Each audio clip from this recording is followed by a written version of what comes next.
Okay, I'm back. Part 2 of how to marry, how to get your heart and your mind to marry. Just a quick recap from my first video. I talked about how I went to Chicago and had a really good conversation with a longtime friend that's a male that was having some struggles in his marriage. And he said that the reason why he felt like he was having struggles was because he just stays in his mind. Like, I'm always in my mind, Tasha. I don't know how to get out. So he told me, just kind of kept talking, and I let him talk it out. And I told him the answer was that his heart and his mind had to marry.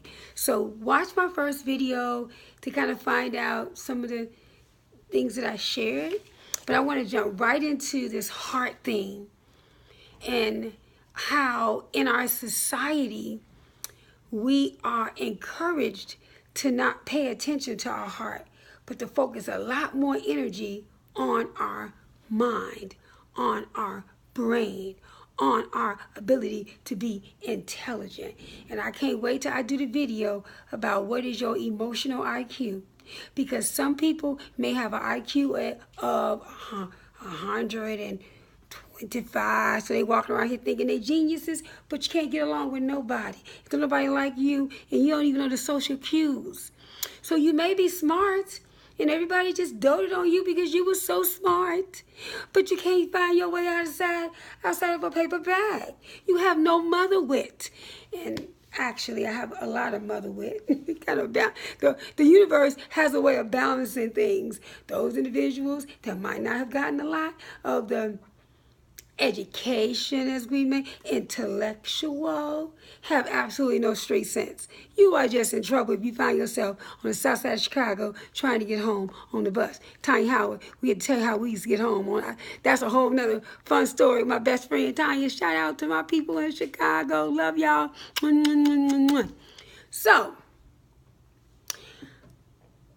I want to talk more about the heart and how some of our men have placed a lot of attention on being strategists, playing chess, knowing all the right things to do, knowing, always thinking they know what to do and they one up on everybody that they're around.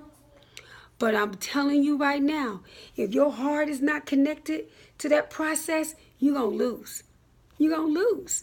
Because I visited Taiwan some years ago, and oh my God, it's a difference. It's like night and day. Those people are the most loving. All of my Taiwan friends that's going to be subscribing and liking my videos. Yes, I'm talking about you right now. They have the corner market on love and service and humanity, something that we as Americans can really learn from.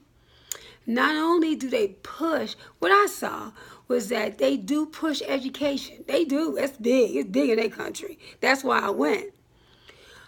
But the young people and even the adults and even the seniors, oh my God, they treated me like I was royalty. Me literally was feeding me. You hear me? Like putting food in my mouth, feeding me. All of them wanted us to come to their homes.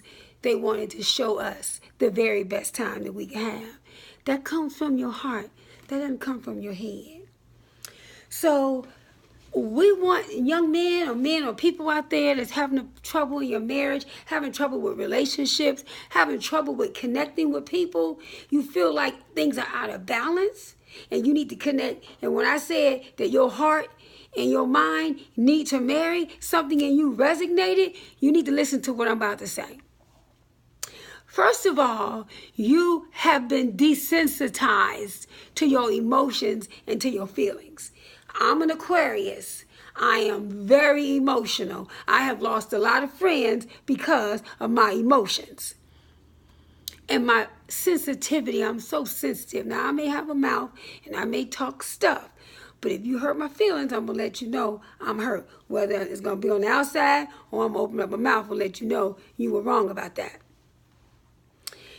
But we live in a society where it's not cool to show your sensitivity or to show you have a heart, because there's a fear that you're going to be taken advantage of, okay?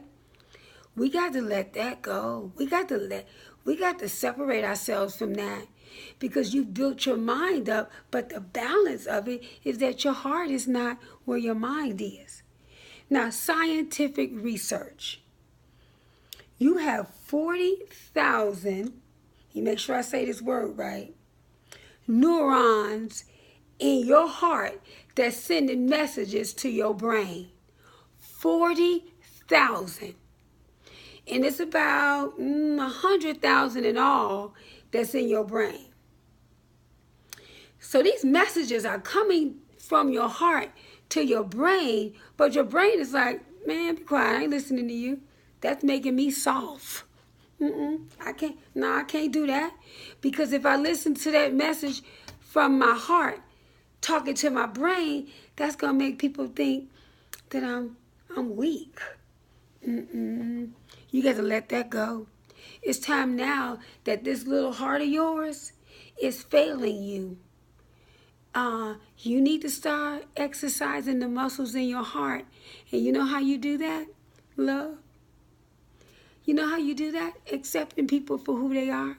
Accepting yourself for who you are. You have to begin to protect your heart by being careful where you go. Come on, brothers. You guys are placing yourselves in situations that's causing your heart to just have a heart attack. You're putting yourself in situations with other women, maybe even negative people. Here's a good example right here. I had to separate myself from people for a long time, and I'll get into those stories later, because my heart and my mind was all messed up. We called it jacked up in Chicago. And when I separated myself from people, I began to get in tune with my emotions and with my feelings and just with me, what I like and who I like. And I began to build my heart up and even understand the energy of love. I've always been a loving person. I've always loved people. But I learned that now when I walk into a room, I can pick up, because understand, the heart has energy. 40,000 neurons, electrical magnetic waves that are going through, that creates energy. And I don't know if y'all see my little aura. I'm shining. I kept telling my daughter, give me some more powder. I'm shining. But then I realized, thank you, intuition. Thank you, Holy Ghost. That shine that you see, that's the energy and the joy and the love that I just exude everywhere I go. It just goes out of me. But sometimes I can set myself in environments where I feel like that energy is just being sucked out of me. It's like I almost feel like I'm being lulled to sleep. Like, oh, I'm getting tired. All of a sudden, when I was getting ready to come here, I was excited. But the moment I walked into the room, now all of a sudden I'm tired. You know why? Because the energy that I just came in contact with was negative energy. It was the vampires. It was the spirits that vibrate real low. And when they don't see those spirits those people that vibrate low,